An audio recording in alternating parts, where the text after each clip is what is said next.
All right, good morning, everyone. My name is Jay Lessel. I'm the program coordinator of the Soil Plant Water Lab in Athens, and we've been doing a lot of research on looking at the soil characteristics in the Vidalia region and how they impact onion flavor quality. So to back up, we always have known that soil plays an extremely important role in onion nutrition, yields, etc. And primarily the focus on the past has just been the top few inches of the soil. And we know that there is this sublayer of clay that exists in South Georgia, and we were looking into that in terms of how is that playing a role in sulfur nutrition. We think it's kind of been overlooked because for most any other crop, sulfur is just not an important factor in terms of quality. It is obviously very important for onions, so we wanted to look at that relationship.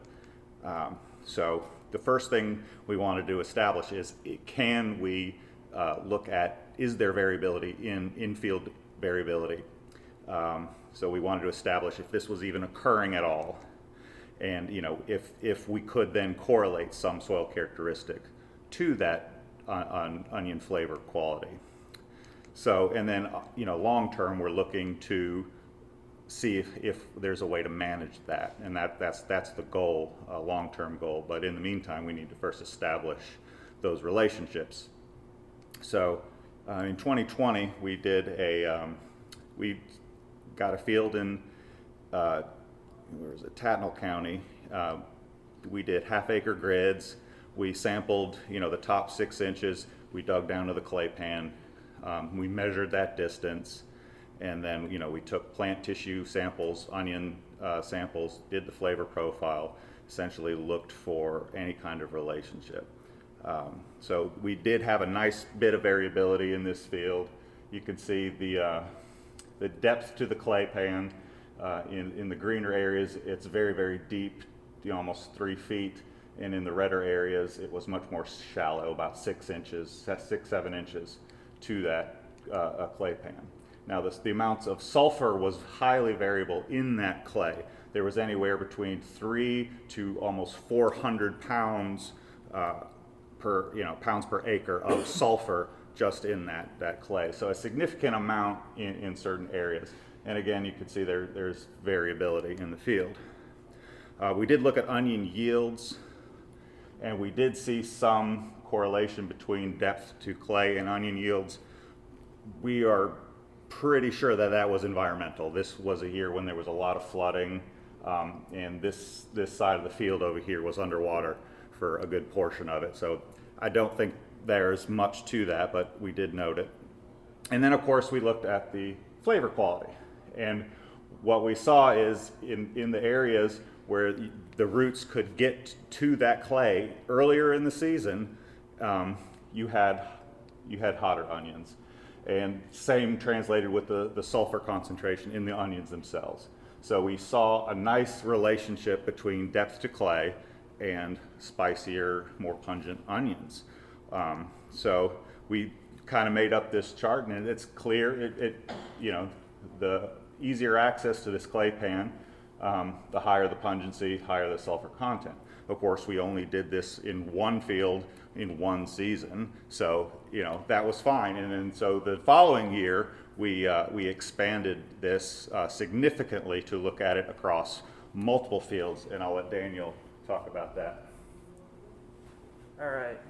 Good morning, everyone. I'm Daniel Jackson. I'm the manager of the crop quality section within the UGA Ag and Environmental Services Labs. So, when you do field research like this, 1 year of data is not enough.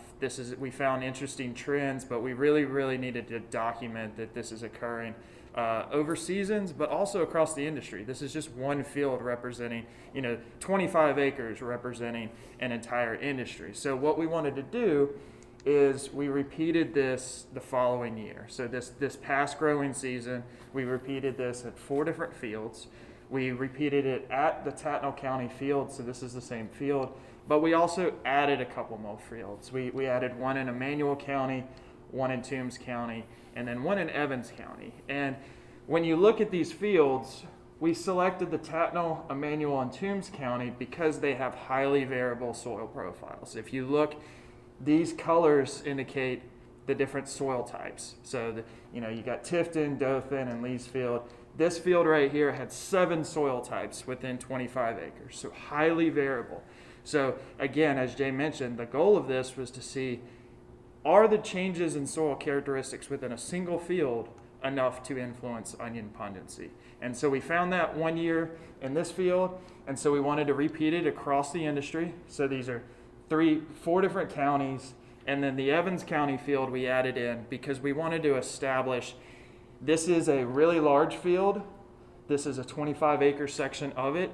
It's all Tifton soil, and it's very little variability. So we wanted to control highly variable fields to a really minimally variable field. So this field is serving as our control to see, okay, under normal soil conditions and not much changing, how much variability might we see in flavor composition? So what is the range of pungency we might see? So again, 25-acre field, or 25-acre sections of fields, grid sampled on half acres. Again, we collected soil samples from the top, dug down to the clay pan, measured that distance, took soil samples in the clay pan, collected leaf tissue samples halfway through the season, and then at harvest, and then measured bulb pungency and yield and things like that.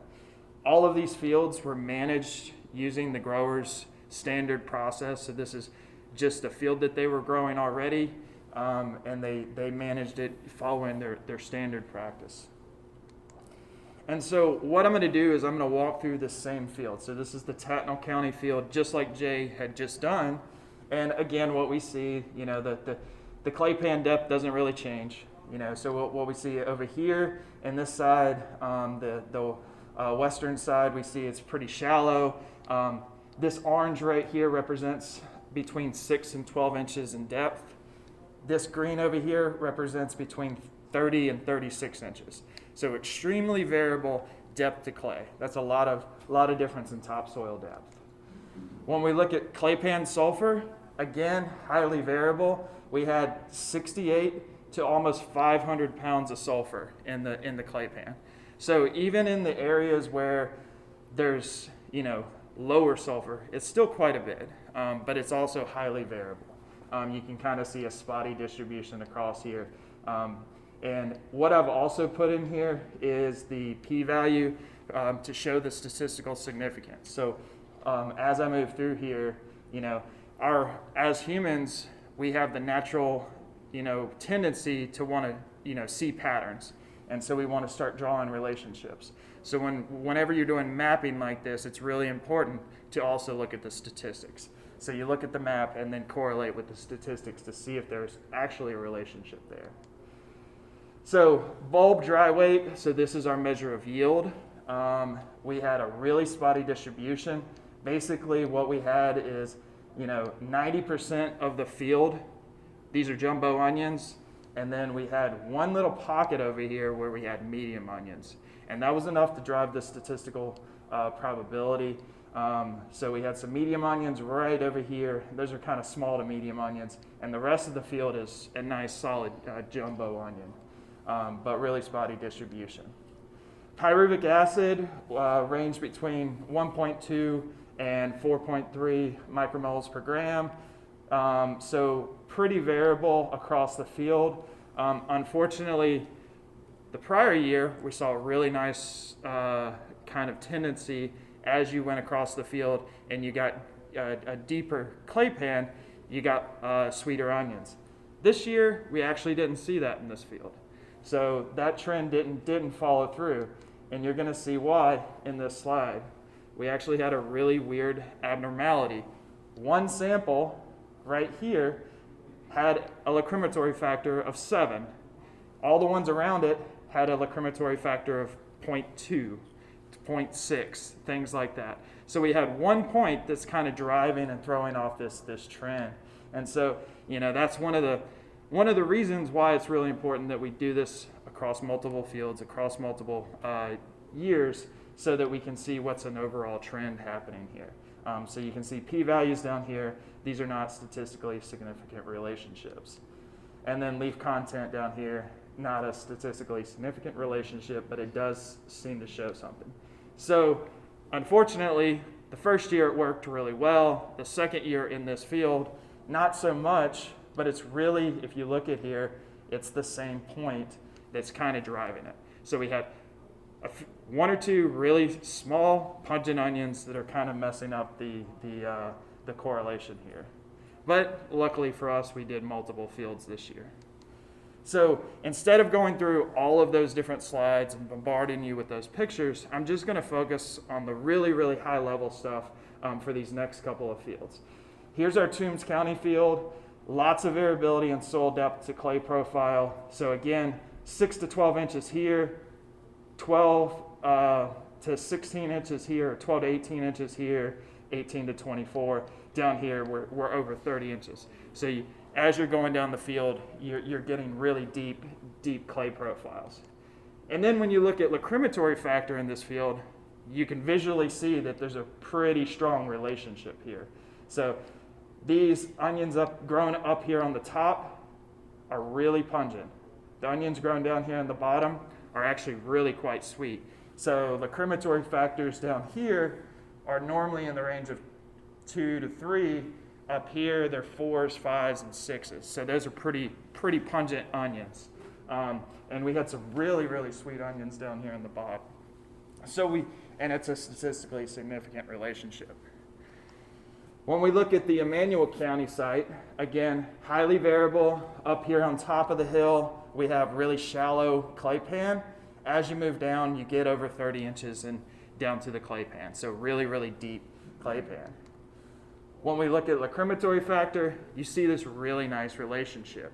So up on top of the hill, we have highly pungent onions. As you move down the hill, you're getting quite mild onions. And some little pockets where there's deep sand that we got, really, really mild onions. So again, statistically significant. When we look at our control field, so this is the Evans County field. Not much variability. I think our depth to clay pan was like 13 to 18 inches, so relatively, not much. So pretty consistent. When you look at this photo, your eyes say, hey, there's a trend there. But when you look at the probability, it's basically saying that there's no relationship to depth to clay and lacrimatory factor. And when we look at the actual concentration of lacrimatory factor in all of these onions, it ranged from like 4.6 to like 6.2. So a really small margin, all pretty spicy, all pretty pungent onions. So what does that mean? So in general, we had one field over 1 year that didn't really show the relationship we were anticipating. But that's field work, and that's why we do this across an industry and across multiple years. In general, we saw the similar relationship in 2021 as we did in 2020, where as the clay pan gets deeper, there's a bigger topsoil layer, you end up with sweeter onions.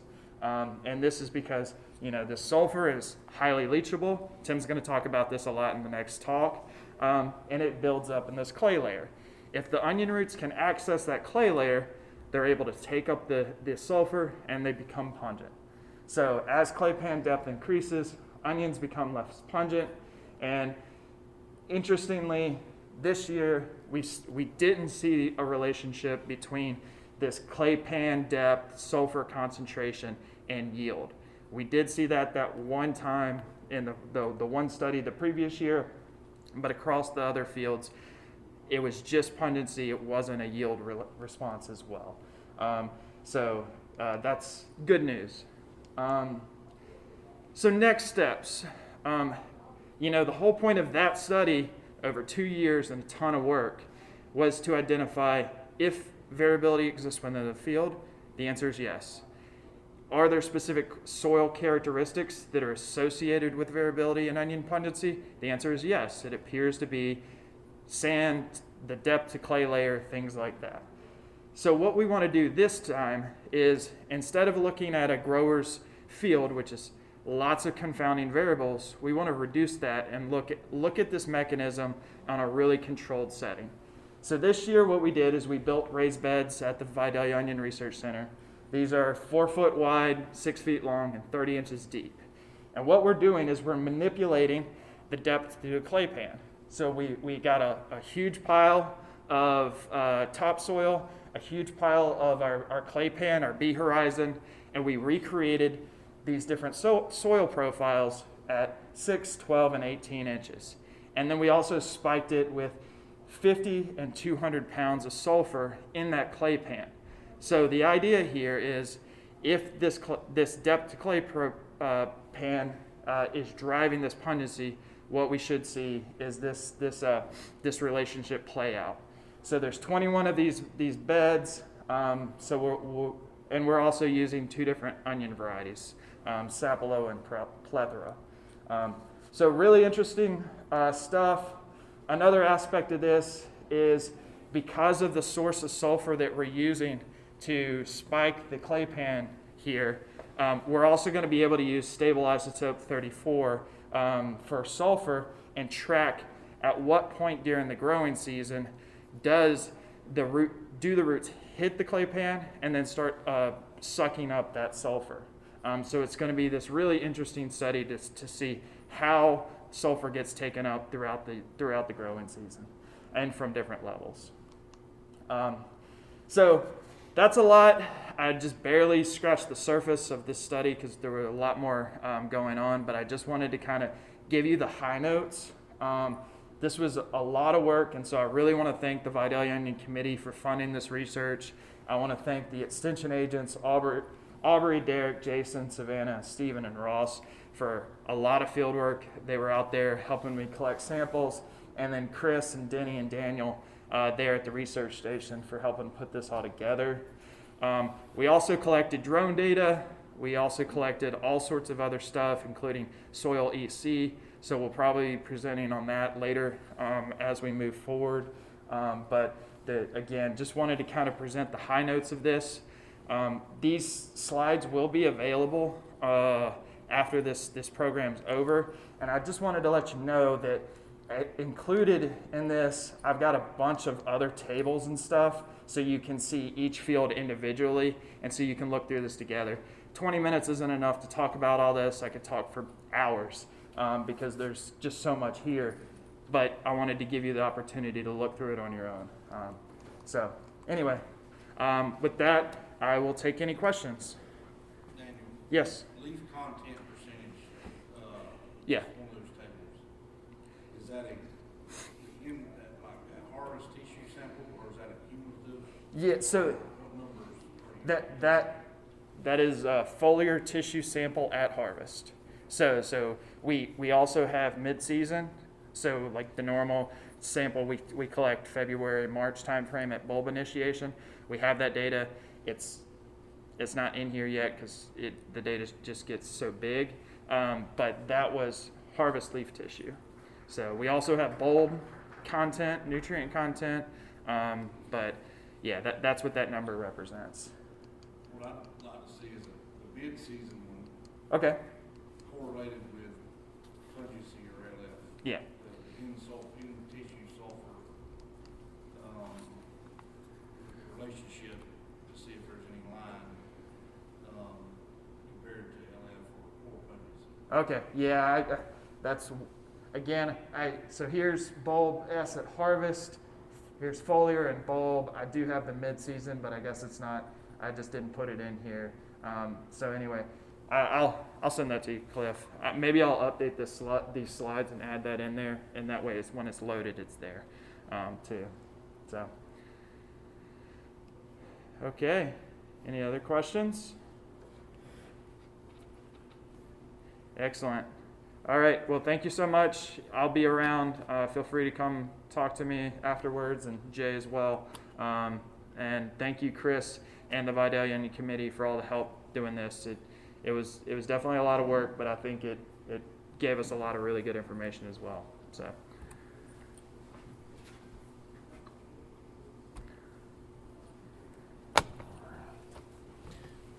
thanks Daniel and Jay. Y'all been doing a lot of work with this for the last couple of years. I know y'all put in a lot of time with it. I'm glad to start seeing some data and some results coming out of it, and looks like we're getting some good information from it. So next up, I've got Dr. Tim Coulong, our horticulture professor. He's going to give us some updates on nitrogen and leaching and a few other things. So I'll turn it over to you. Thanks, Chris. All right. Well, thanks for coming out today. Thanks for making it across the river early in the morning.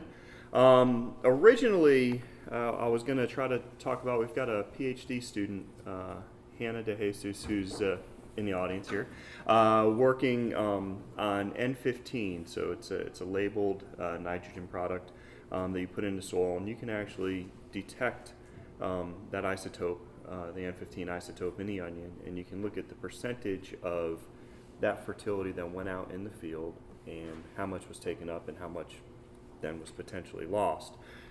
It took a while to get the data back. We had to send the samples off out to California, and so we don't have the data from last year's trial. Hannah's repeating that again. So I'm going to talk a little bit more in general about some of the nitrogen leaching work or nitrogen work we've done over the years, as well as some sulfur and so on. And so I will say, in terms of vegetables in the state of Georgia, I think Vidalia onions are by far the most thoroughly researched in terms of fertility regimes than anything out there. I mean, I was a student worker in the late 90s working on this, and so we have a tremendous amount of good information for folks. So one of the things, I'm glad Daniel showed his box research. This picture is actually, I think this is Jay's arm here. But they took this out at the onion farm. I think it was during one of the field days a number of years back. And typically we always talk about onions being very shallow rooted. And they went out there one day and just dug up some roots. And you see here's a 1 foot ruler, and those roots are they're probably about 10, 12, almost 12 inches long in some spots, going down into the clay layer. And so onions are reasonably, they're not as deep rooted as something like sweet corn, but by the end of the season, they do get pretty deep roots. The question is, at what point in the season, how deep are those roots? And so, this is obviously at the end of the season. So in March, are the roots 8 inches deep, 4 inches deep, 6 inches, or so on? And I think with Daniel's work this year with those big boxes, we'll be able to determine rooting depth at different points in the year, and that has implications for nutrient leaching as well. And so I just want to point that out. I'm really excited to see the results of that research that they're doing. So in terms of progress in nutrient management, particularly nitrogen, when I came back to UGA in 13, Cliff, when he was in the area agent role, interviewed several growers with myself to try to figure out what sort of nitrogen they were putting out pre-plant and what sort of program they had.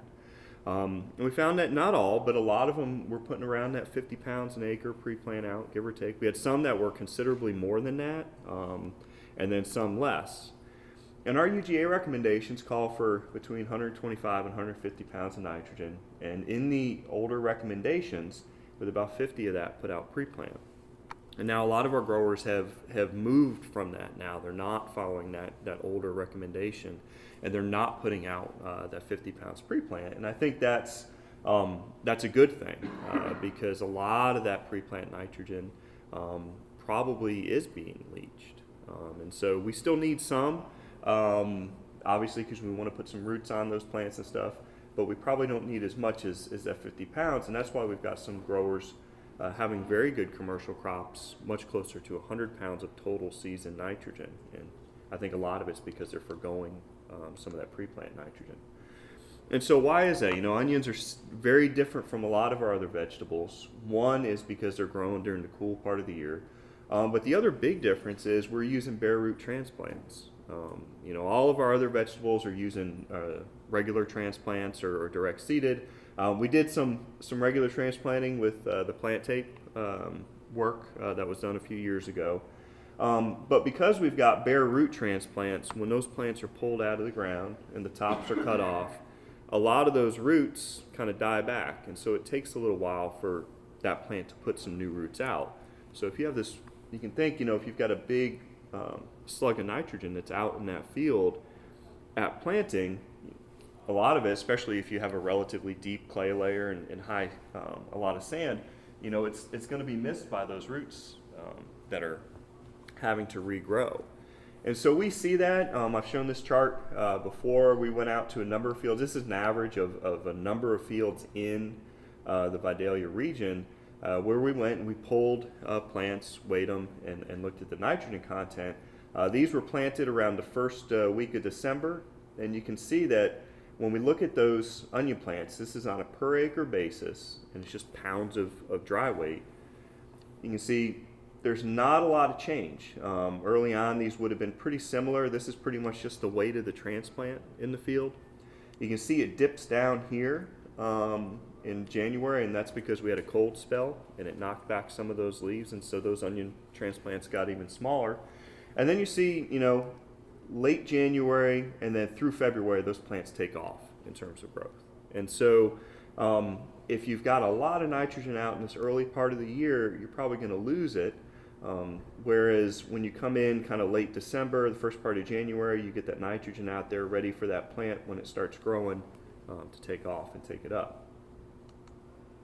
And so that's what we see. This is a number of different farms. We looked at nitrogen uptake. As you would expect, it very much follows that total dry matter accumulation. Some farms are putting out more nitrogen than less. This is the onion farm. The research center peaked at about 108 pounds of nitrogen removal when those plants were large during the season. And then, of course, at harvest, it drops because we leave the tops in the field, and all that nitrogen that was in those tops just gets left out there. You can see that here's a farm that had a little bit less and a couple with a little bit more. So I want to highlight some of the things that we've done in the past. This was an onion committee trial. It started off with just a few number of treatments. Eventually it grew to like 12. And so one of the things Daniel and Jay mentioned, sulfur is pretty leachable, as is nitrate. And so just to kind of demonstrate our point, we had a treatment in there where we did high sulfur nitrogen. We had 220 pounds of nitrogen actually for the season. I mean, that's a lot. And 120 pounds of S, but it was all front loaded. So that's way more sulfur than you would want to grow onions. It was all put in at planting. And then we also had, later on, subsequent years, I added a treatment, what I call late S, and this is just using 10-10 fertilizer. We were putting it out first part of February to give the plants a shot, but it's got a little bit of sulfur in it. And so I kind of highlighted those treatments, so really just want to look at the high sulfur and late sulfur. So this is that high sulfur. This is sulfur in the plant tissue, in the leaf tissue. And this is high sulfur, about 0.15, and this is 120 pounds at planting. That's a lot. This is that late sulfur, where we had 60 pounds total, but 30 pounds went out in February, and you can see it pretty much doubled the amount of sulfur in that plant. And so what I'm trying to demonstrate here is that even though you put all this stuff out pre-plant, a lot of it did leach down to that clay layer and so on. And so nitrate would be the same way. You're going to get leaching out of that top layer of soil. And when you put some out targeted right when that plant is starting to grow, it's going to be taken up by that plant and so forth. Same thing, we did some pungency in LF. This just kind of demonstrates that high sulfur where it was all put out at plant and given a chance to leach, about 2.5 pungency, whereas that late almost doubled. So it kind of mirrored that tissue uptake. And so that kind of demonstrates where you do get that leaching when you front load these systems here. A couple years after that, we timed our different nitrogen applications, and I came back and pulled tissue samples right after, like about a week or 10 days after that. So you can see we put out some 1846O, some 51015, and then our calcium nitrate. And so what we found is when we pulled our nutrients, they were pretty low early in the season, so this is right after you put your plant out. It's getting beat up a little bit by the weather and so forth. It's putting roots out, certainly. Here's around Christmas time. It's starting to pull up some nutrients, but not a lot. But here you'll see that late January period when we sampled, we had bumped our nitrogen up to 4% at that time. And so basically, when we put out that shot of fertilizer here, we're measuring it, right when that plant starts to take it up, we see that big spike in nutrient levels in that plant. And so you can see whatever you're putting out at that period is really getting pulled in. So you're probably not getting a whole lot of leaching. And so, again, targeting that time period right before growth where you're not losing a lot of N. And then throughout the rest of the season, it kind of fluctuates and then drops off towards harvest. For other macronutrients, same type of thing. They're not as leachable, but we found very similar types of trends. It's not as dramatic as nitrogen. Here's potassium and here's calcium. But again, you see kind of that big uptick with growth. And we found when we put out calcium, we did high calcium where we put it out all season long, starting right at planting. And then I decided a few years later to put a treatment in where we just focus right on that rapid period of growth. And this is Coles and so forth, but generally they performed very, very similarly and so forth. So again, kind of targeting, calcium doesn't leach like the other things, but targeting that period of growth.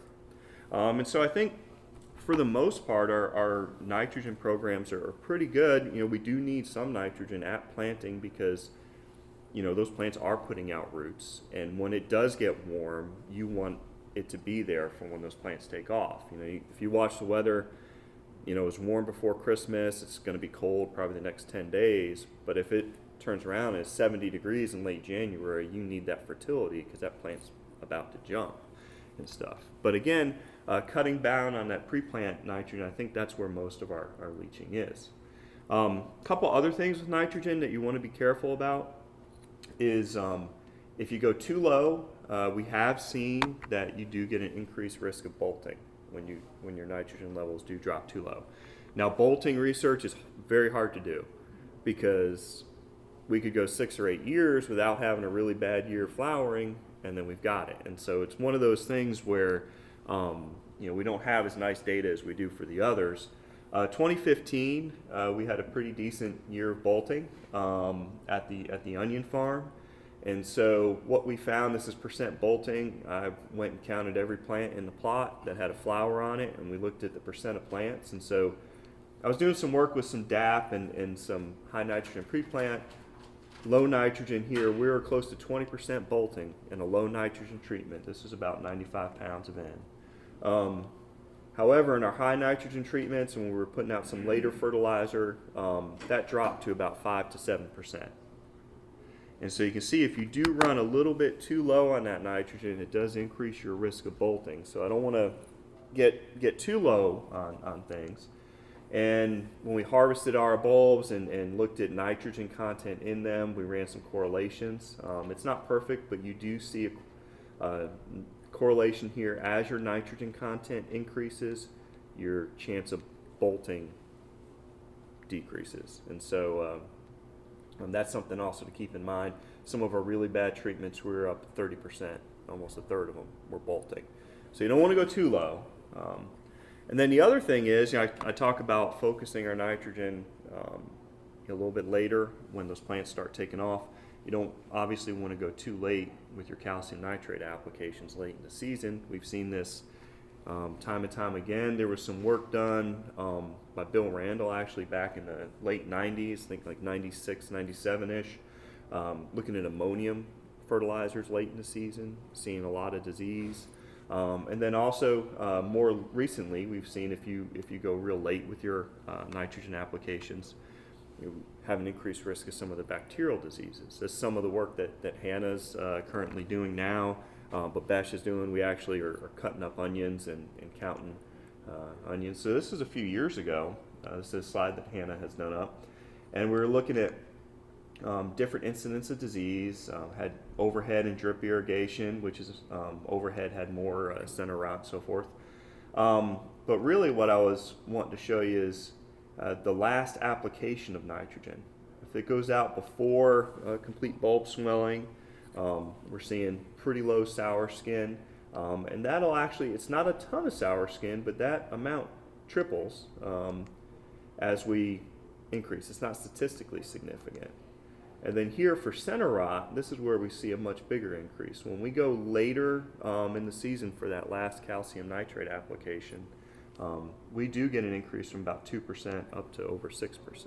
And so that, over many acres, that adds up. And so again, not going out too late, making those onions too succulent. And so that's some of the conventional work. I also wanted to very briefly touch on some of the nitrogen organic fertilizer work we've been doing, that Hannah's been working on. And so obviously there's a lot of different factors that influence organic fertilizer uptake. I talked about this a little bit last year, but since it was a virtual talk, I don't know how many people actually were on there from the conference, and so I did want to briefly cover it again. And so something that Kate Cassidy, she's a new faculty member in our department, she talked about this yesterday in the organic session, is for those that are growing organic, there's some pretty dramatic differences in nitrogen availability from your different fertilizer sources. And so she's done a lot of work with this over the years. Something like, this is plant available nitrogen. And so something like blood meal is very expensive, it's very soluble. She can get close to 100% of mineralization from blood meal for your organic onions, so it's available. Something like a pelleted poultry product is much less. You're going to be closer to around 30% for the season. And then some of the mixed type products, this is feather meal, it's a little bit more. This is a poultry mixed product. It's actually a nature safe product here, you're around 60%. And so actually with some of our organic fertilizers, in order to get enough nitrogen, we have folks that are putting out considerable amount because it's not all mineralized.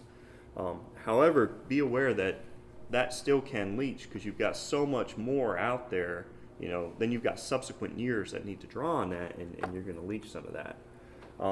Just a little bit of some of the stuff we've done recently, just comparing Nature Safe, which is a 10-2-8 product, versus Harmony or Symphony.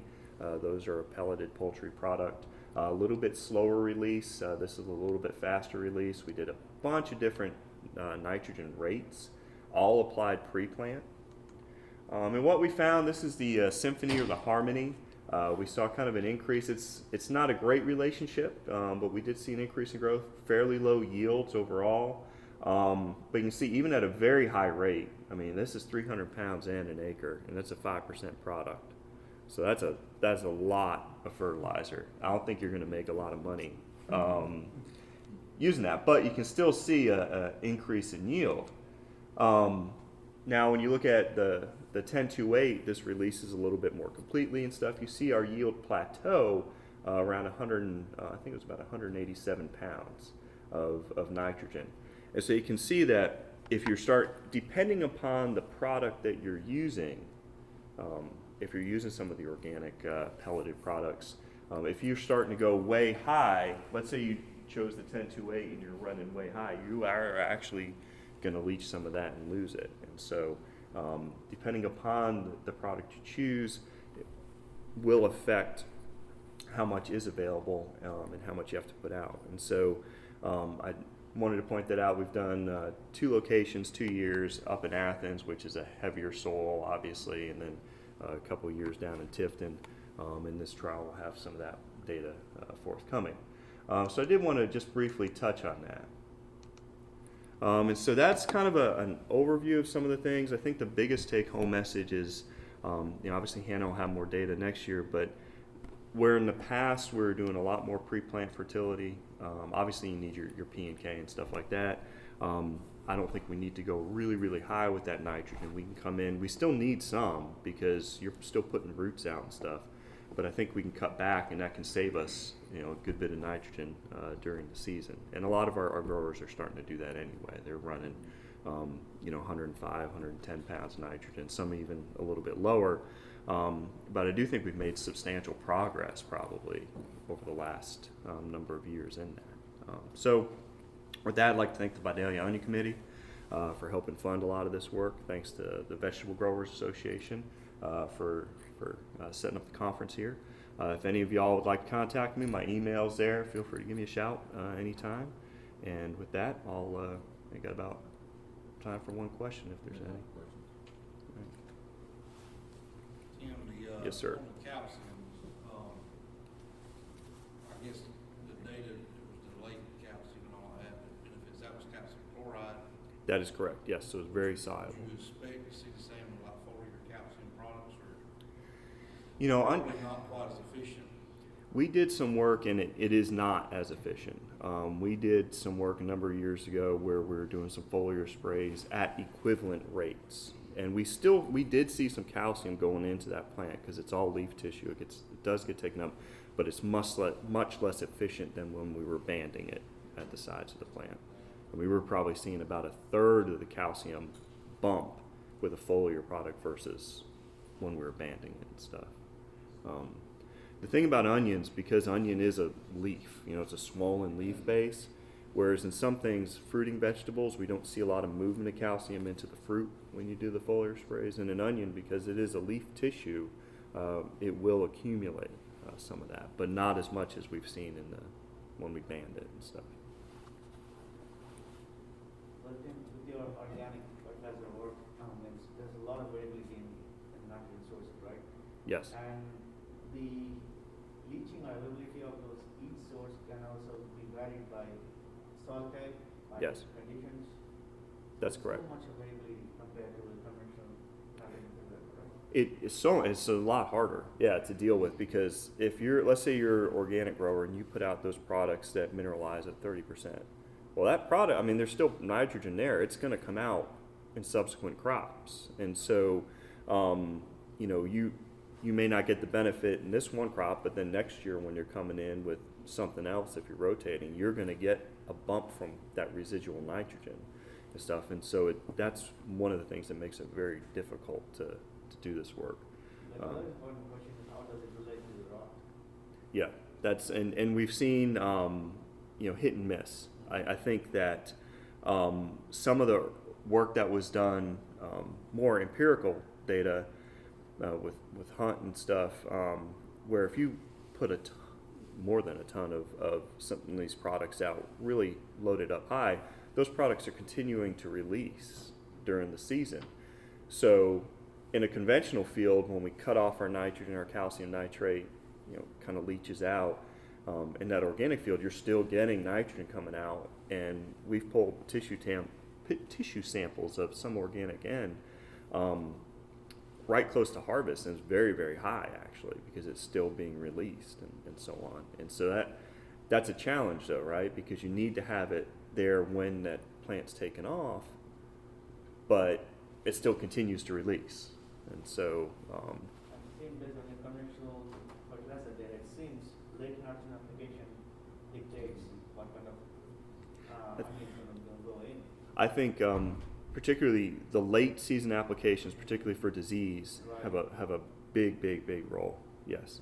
And in organic, if the fertilizer is getting pumped throughout the season, then it's going to make case much worse for the disease, because the onion will become more susceptible even right at harvest. That's right. So one of the things we're starting to look at now is cutting back on the total amount of the pelleted products, but coming in with something like a feather meal late. And you can see in Kate's work, this is coming off within a month. We're getting close to 80-85%. So can we come in with something like feather meal that's very readily available and not have to go out with these really, really high rates of the other products to give it a boost when it needs it, and then it's kind of out of the system. So that's moving forward some of the work we're going to do. Thank you. Sure. Have you done any work with like raw litter and availability of that? Frequent? Kate has actually, and that's something we just put a big project in on. In raw litter, one of the things that we see is that you'll get a lot of ammonia come off of it, and so you get this kind of a big slug of nitrogen right at planting, and then you get this slow release. And so one of the interesting things with raw litter is that slug of ammonia at planting. Are we losing that? Is it sticking around? Jay probably would be able to say better, but Most of it is lost. most And of it's it also lost. depends on how it's applied. I mean, if you're tilling it in, you're gonna get 20% more savings. But yeah, you lose about 40% just from volatilization. And so the other thing also in onions and a lot of veggies, you're putting out litter way in front of it a lot of times for food safety purposes and stuff like that. And so, if it goes out 3 months ahead of time, most of that ammonia is long gone and stuff. And so you're going to get slow release. We're actually working on a project for that right now to kind of look at how that works. But so yeah, Kate has done a lot of work with that, and if you let me know, we can get you some of that data. A lot of her data is more on a little bit warmer season crops, but similar trends would apply. So, Tim, I had a Sure. question for you. The onion production guide, it hasn't been updated in a few years, but it sort of suggests, I guess, the best balance between yield, to not sacrifice yield and, maintain the quality of onions. It says, try not to put any sulfur out. It's the best thing to do is have all your sulfur out by the end of January, and then the nitrogen, it says, you want to have all your nitrogen out 4 weeks before harvest. So, with all the work you've done more recently, you think that still holds pretty true, or you think there's anything that could be modified on any? I think the sulfur part is pretty, you kind of want that out, and I think, folks that go out with a complete fertilizer, getting the lower sulfur 5, 10, 15 and stuff is helpful for that. So I do think getting that out early. Occasionally, we'll get a field with a little bit of a sulfur, real sandy field that we'll see some deficiency on. And I think, Cliff, did you do some work where you're looking at some Epsom salt late applications? If you have to, and that seems to work okay. As far as the nitrogen, definitely a month before harvest. I think some of the work that Babesh is doing might even be able to back that up just a little bit more and stuff.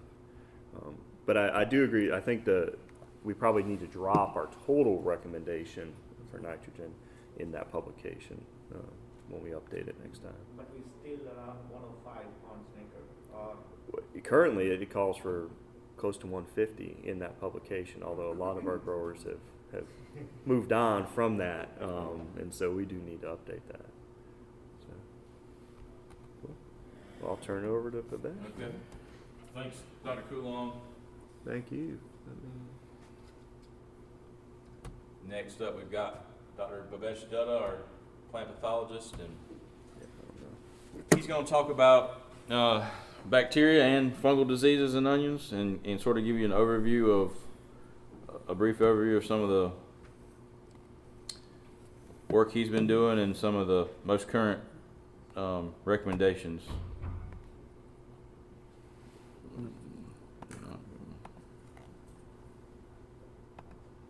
Yep. All right, turn it over to you.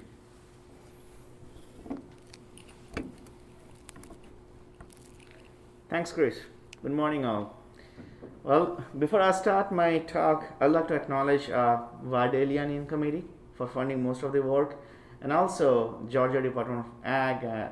They have also funded part of this work through specialty crop block grants. So thank you for the funding agencies.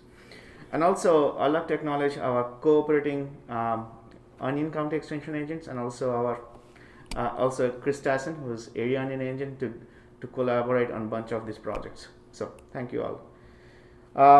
Today I'm going to give you a little bit of background, not a whole lot, but a little bit of background on fungal oomycete as well as bacterial disease updates on Vidalia onions and what we've been doing of late. To start with, I will start with fungal diseases. So botrytis leaf blight. Botrytis leaf blight is an endemic disease on Vidalia onions in Georgia. We see it every year. It is a highly weather dependent pathogen, loves free moisture on leaf, and also moderate to little warmer weather. We usually see this disease around late February to early March and so forth. other observations which we made that more often botrytis leaf blight is followed by stem phyllium. So if you don't control botrytis, you'll have much worse stem phyllium blight. And the stem phyllium blight is more like a nuisance to us. It's not a highly aggressive pathogen, but if you don't control it, it can become aggressive and can become problematic. So if you want to control stem phyllium, I would control botrytis. So for the last 3 years, every year we screen our fungicides and we look at individual efficacy of individual fungicides. We wanted to know how these fungicides pan out every year against different botrytis causing pathogens. So these are the products which our growers usually use. These are all labeled products: Rovrel, Scala, Luna Tranquility, Omega, Merivis Prime, Merivon, and this I also threw some experimental. Now, of these, Rovrel has been a mainstay for how long? 15 years? Longer than that, yeah. Yeah, longer than that. It's still strong. Luna Tranquility, these are the new products. Luna Tranquility, Omega, Merivis Prime, they work okay. They work great. They can be included in the rotation pattern for the fungicide program. The one surprise which we had is Scala. Since 2020, it dropped. Scala used to be one of the moderate product. It's not working against botrytis now. We have to do some lab fungicide sensitivity tests to prove that we have some resistance issue. But of course, there is some looking like it that there might be a field insensitivity to Scala. And Scala, yeah, this was disheartening that we may lose Scala very soon. One more thing is that in Northeast and also Pacific Northwest, they are seeing Merivon. They're losing Merivon because they have seen resistance against botrytis and stem phyllium with Merivon. But in Georgia, fingers crossed, Merivon is still working. But even it's one of in this trial it did best. If you look at the numbers, although they're not significantly different from this group, but numerically it was much lower. It had a much lower disease incidence compared to others. So the take-home message is Scala. Look out for Scala. If you have to use Scala, you can use early in the season. But if you don't have to use Scala, don't use it. You may use, there are other alternatives which you can rotate with. Okay, program. So I also evaluate different fungicide programs and try to see if there is a difference in fungicide programs and what is the best fungicide program grower can utilize. So I looked at 5 different programs. One starts with Luna, followed by Inspire and Scala in rotation, 2 applications each. The second program is Omega based. You start with Omega, follow up with Inspire Super and Scala. Third program is Merivis Prime, Inspire Super and Scala, Merivon, Inspire Super and Scala, and last one is Merivon and Scala. No significant difference. Then all the programs work great. And if you look at all these programs, wherever Scala is there, it seems the heavy lifting is done by the other partners, not by the Scala. So it's because we have data to back up. There's the previous trial which I showed you, it was just next to this trial where Scala did not work. So that makes me think that Scala is not doing a heavy lifting, it's all the other fungicides. Okay, what's new in the market? Sevia. Sevia is, I don't think it has received a label on onion yet, if I'm not wrong. But it's a novel FRAC3 fungicide. We don't often use FRAC3s in onion, but this is a novel FRAC3 fungicide. I try to see if we can, if Sevia in a program can work okay compared to other FRAC3s. Seems like it does. You look at the program over here, we have Luna Tranquility and Sevia, followed by Luna Tranquility and Inspire Super, Merivon Sevia and Merivon Inspire Super. They're not significantly different from each other. It means Sevia, once get labeled, can be another weapon in our arsenal.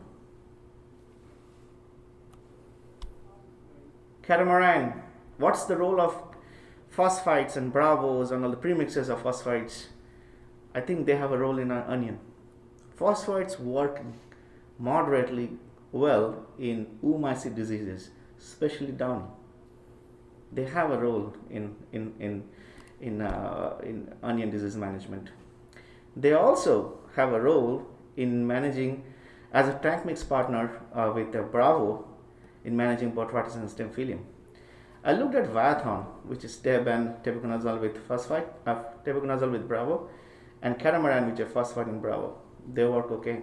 They were able to reduce significantly botrytis leaf blight compared to non-treated check. Now, what I'm showing is a ranking of all the fungicides. I do update this ranking every year. It's based on 4 years of my data. How do we rank these fungicides against botrytis? Omega and Miravis Prime are moderate to high still. Luna and Spire, moderate. The thing which are little at the lower end is our Quadristop, Pristine, Switch, Quadris and Rovero. Scala, no efficacy.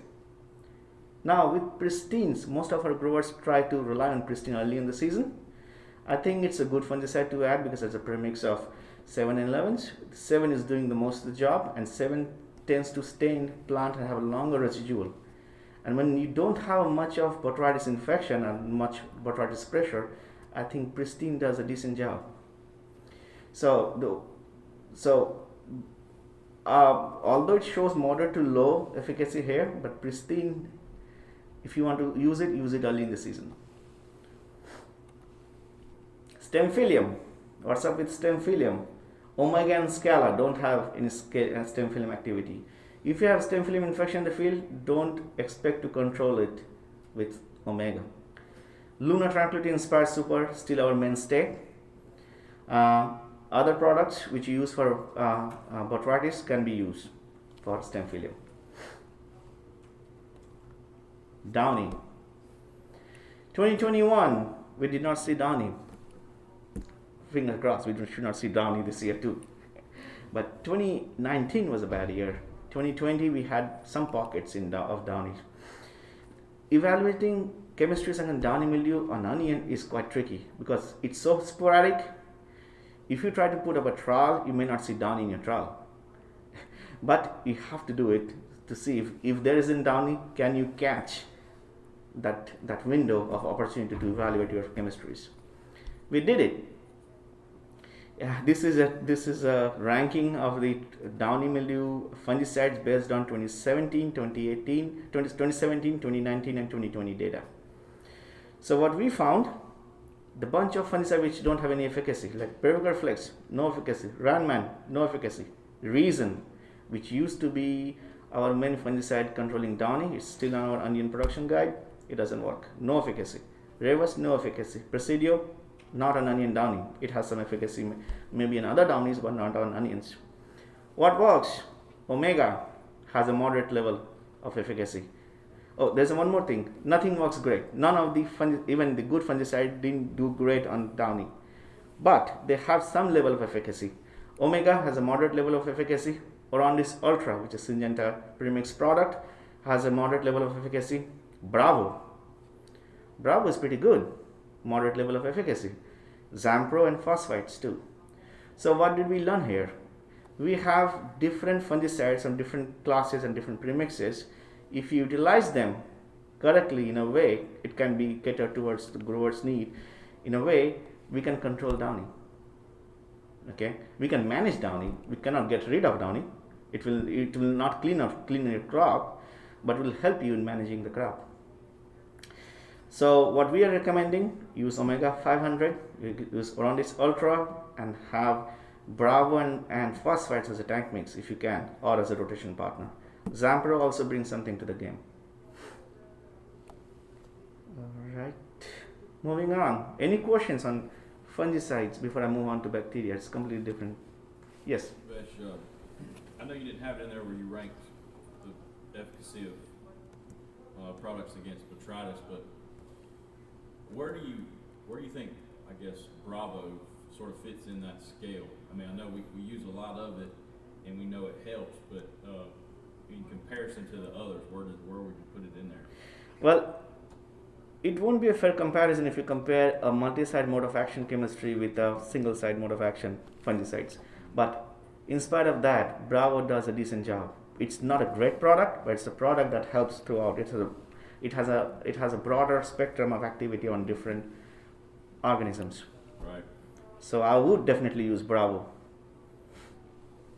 Babesh, Yes, Cliff. if your general hypothesis is that dry leaf blight comes before stemophilia, Mm-hmm. and you're talking about two different times of the season, if you were going to use a new product like Cedia to target one of the two diseases, which one would have had the most potential impact on dry leaf blight part of the season or I think that's a very good question. The data which we have on CY is on botrytis, and we tend to see botrytis early in Vidalia than stemphyllium. Am I correct? Yeah, generally yes. Yeah. So I think if we can utilize CV, if it gets labeled on onion on botrytis early in the season, we may have better chance in controlling stemphyllium later in the season. Any more questions on fungicides? Okay, I'll switch my gear to bacteria. Well, in general, bacterial diseases in onion, not only in Vidalia onions, throughout the United States, it's a big deal. There was a survey done in 2018 by, I think, NOA and NARC, where people have found that nearly 2 to 4% of crop losses is accounted due to this bacterial diseases. The bacterial diseases can occur pre-harvest and post-harvest. There are nearly 8 to 9 different bacterial pathogens that can infect Vidalia onions. And in general, there are nearly 15 bacterial pathogens have been reported in the nation that can infect onions. Among those, I'm going to show you some of the slides and some of the examples. Among those, we have 3 or 4 top contenders. One is center rot caused by Pentova species complex. Second one is Burkholderia species that causes sour skin and slippery skin. In our case, sour skin is a major problem compared to slippery skin, but in northern states, slippery skin is a major problem. And there are other and third contender could be Pseudomonas verdiflava or Pseudomonas species, which we see early in the season. And fourth and fifth they're all soft rotters belonging to Enterobacteriaceae family. Now I'm going to show you some of the symptoms which we have seen over the period caused by bacterial pathogens. So these are the bacterial soft rots caused by Pentoia glomerans, Pectobacterium keratovorum, and Dechia. And you can see the foliar symptoms as well as the bulk symptoms. This is a classical center rot picture. You can see the center leaf bleached out. The pathogen can get in. If you don't control it, pathogen will get into your bulb. It will rot the bulb. You will harvest your bulb looking the bulb fine from outside. When you cut open, you will have rotten bulb inside. Pseudomonas verdiflava. We usually see Pseudomonas verdiflava now. Actually, January and February is the season. It loves cooler temperature. And the conditions where we have cooler temperature below 50 degree Fahrenheit and dew and with the high nitrogen in the soil, you will have Pseudomonas verdiflava. Sour skin. We usually see sour skin later in the season, caused by Burkholderia. We also see some Enterobacter decay or Enterobacter bulb decay in storage, but it is not so often. In 2020, it was reasonably warm March and April. We saw a bunch of slippery skin, which we have not seen before in Vidalia. All right, all the information again on different bacterial pathogens on onion in Vidalia and also the possible management options for them have been, we have prepared an extension guide, me and Tim and others, and Dr. Gitaris and Chris. It is available, so if you want to get a copy or a PDF file, it's available online too. So since 2020, we have initiated a bigger project. It's a national we are a part of a national project where we wanted to see what we deal with, what different bacterial pathogens we deal with over the season. So this involves grower field survey. So we looked at least 5 to 7 grower commercial grower field survey, did a survey 5 to 7 grower fields, and tracked those onions from right at transplanting to the storage and see how does different bacterial genera fluctuates.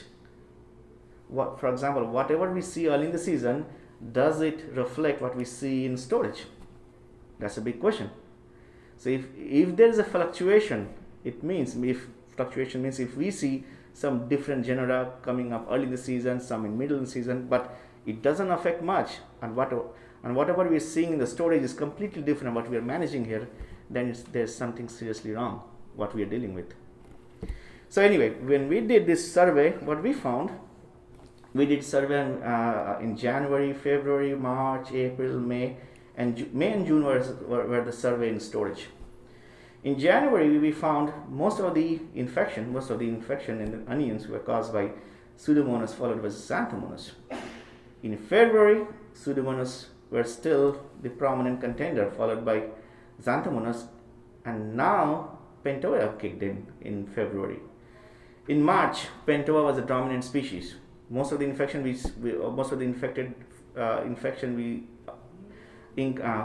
found in onions is because of Pentoia, followed by Pseudomonas and Ronella, so forth.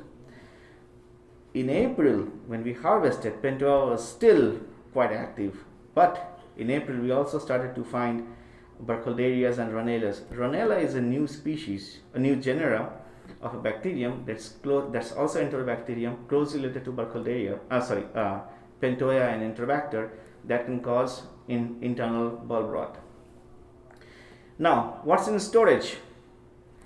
If you look at this May one, there are only 6 bulbs collected, because in storage we had in fact, the field which we tracked had a very good quality onions, despite we saw a bunch of infection all in the field.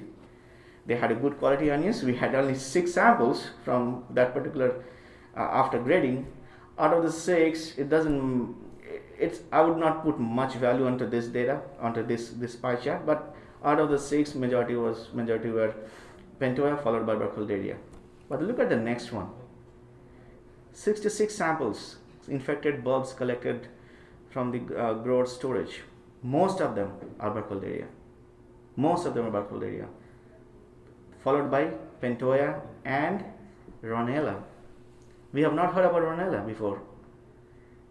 Ronella is the one that showed up consistently in storage. How did 2021 season look? It looked completely different.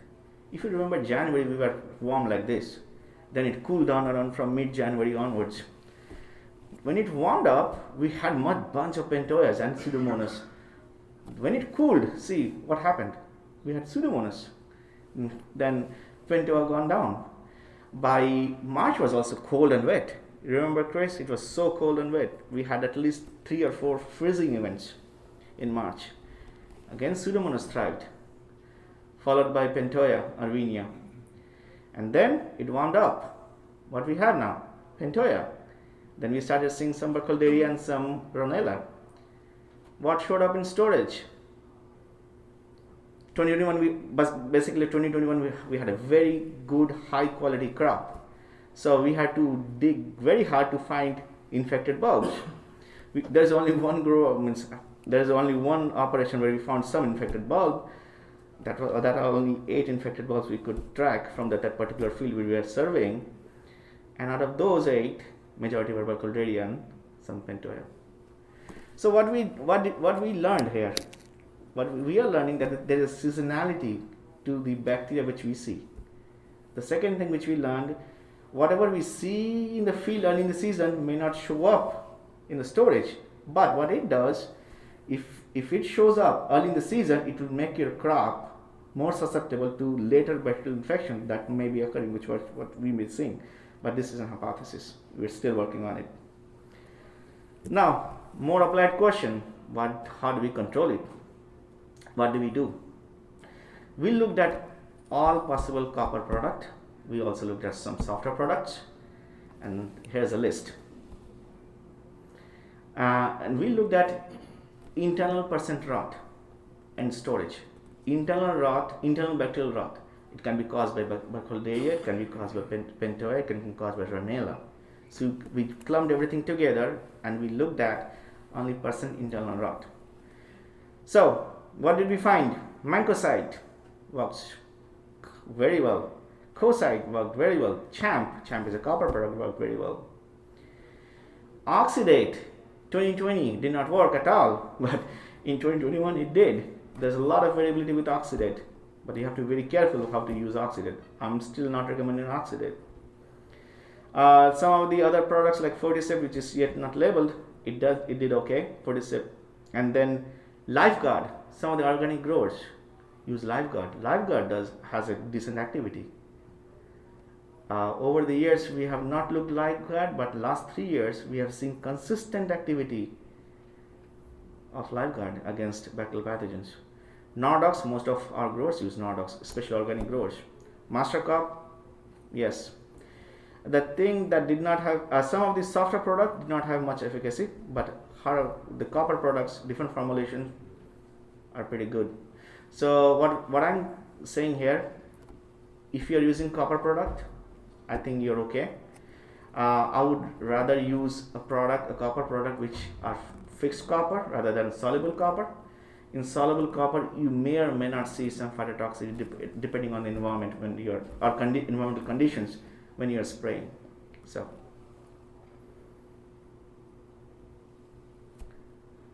So we went forward. We tried to do some more work with Lifeguard and how we can incorporate Lifeguard with copper. So we looked at a trial where we looked at Lifeguard. We have Lifeguard and Cocide in rotation. We have Cocide alone and we have Nordox alone and untreated check.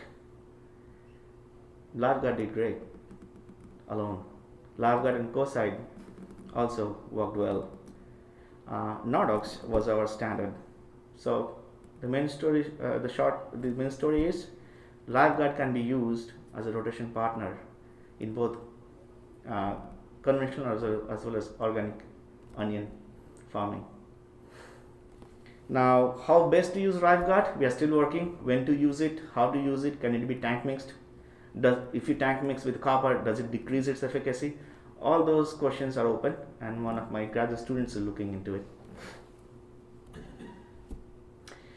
This is a very small table, but this table, the work that went behind this table required 6 county extension agents with 108 plots and nearly 15 to 20,000 onion bulbs cutting in a single day. So don't underestimate this table.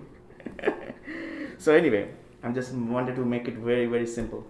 We looked at last 3 or 4 years, we've been looking at how best we can utilize different management practices, like when to use copper, when to use insecticides for thrips, and how better we should use herbicide to reduce weeds in our field. How best we could do it to get some efficacy against center rot. So we looked at 3 different inputs. One is a low input, another is growth standard input, and third one is high input. High input included a weekly application of copper throughout the season, weekly application of insecticides for thrips, and a very strong herbicide program. It's a high dollar Cadillac program. Growth standard application of we applied for thrips right at thresholds or above threshold, and we also applied copper only during bulb initiation and bulb swelling stages. Low input, use copper whenever it's needed, but did we, Chris, you can correct me, did we use herbicide in the low input? We did. We intentionally made a late application to try to promote weed growth, and but we did use herbicide. We did herbicide, but it's later in the season compared to those 2 inputs. We weren't within a week of transplanting. We were like within maybe Right. 3 weeks of transplanting or something like that. And that reflected in our center rot percentage in the bulb. Look at high input. High input, we had a significantly lower center rot in the bulbs compared to growth standard and lower input. Low input, we had a highest level of cinder rot bulb symptoms. So marketable yield, it also reflected marketable yield. Look at the trend. High input, we had a higher marketable yield compared to grower standard and low input. Now, we have also involved our economist, and the cutoff point, what he was saying that worked great is a grower standard. We are still, whatever grower standard we have, whatever UGA practices we have extended to the growers, I think it's still good, and we can continue with that. With the high input is still cost prohibitive. So, but we need this is only 1 year of data. We will be repeating it, we'll be expanding it, and we'll be assessing it, and we will be involving economics into it. So we'll have more data by next year. Well, let's look at some other questions. We asked some other questions. How different cultural practices impact your Bechtel storage rot? So the first thing which we looked at is digging methods. Our growers usually use chain digger. Some growers use straight blade undercutter. How does it impact external versus internal rot? We found that as far as external rot is concerned, it didn't matter. But internal rot, it did. Whenever we used chain digger, we had a significantly lower internal rot compared to the straight blade undercutter. And this was consistent. 2020, we had the same data, similar looking observations.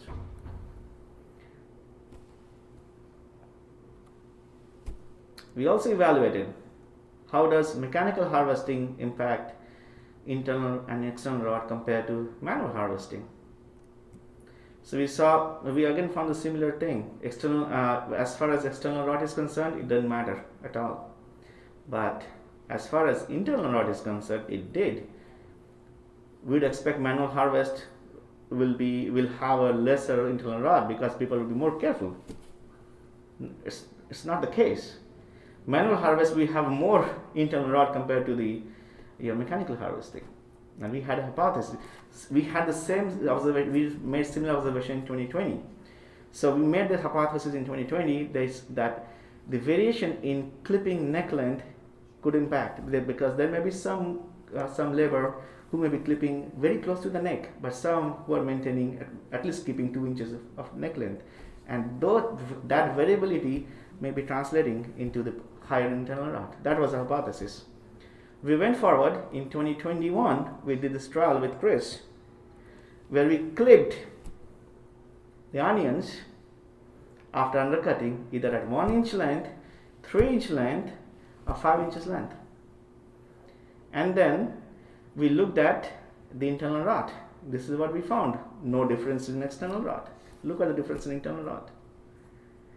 If you cut very close to the bulb, like if you just leave 1 inch of a neck, look at the amount of internal rot you'll have compared to 3 inches and 5 inches.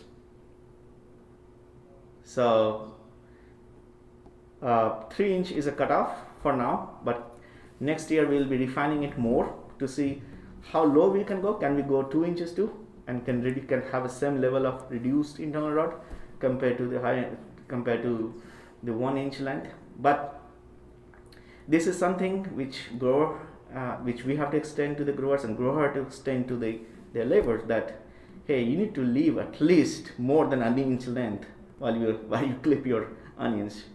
That impacts a lot. So see, 4% versus 19%, it's almost 5 times. You will reduce your internal rot by 5 times at least based on this data. So I think this is what I have. Any questions on Bechtel diseases, or anything else we have to do, anything extra, or any inputs? Yes, Amy.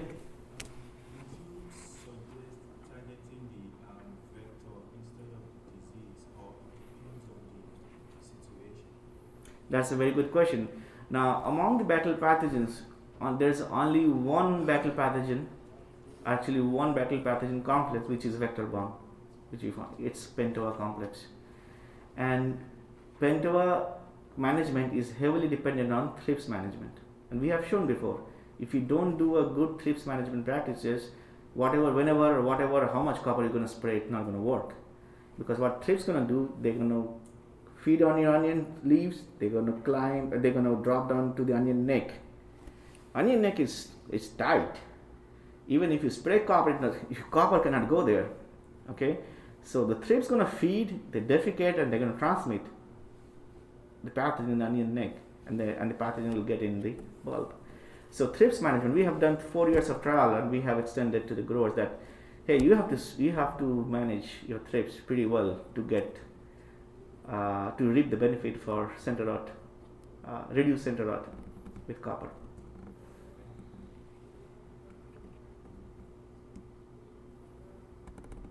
Any more questions?